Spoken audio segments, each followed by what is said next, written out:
Менің кітапшам ары дыбысын ойын жаттығулар арқылы дағдыландыру. Бұл кітапшаның ішінде артикуляциялық жаттығулар, дыбыстар мен ойын, ұсақ моториканы дамытуға арналған көптеген жаттығулар бар.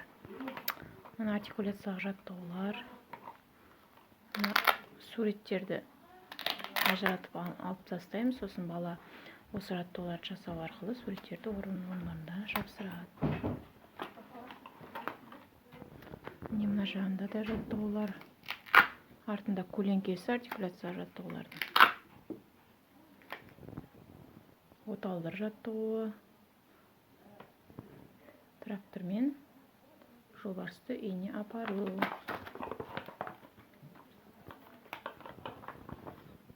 Ара дыбысын буындарда машықтандыру.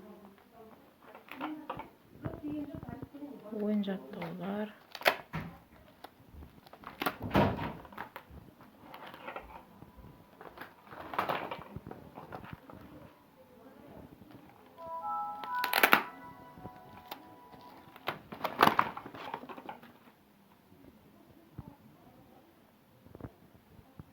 Сөздер, бұл ересек балдарға арналған, орындар ауыстырған дыбыстарды тура көзге жазу сурет бойынша.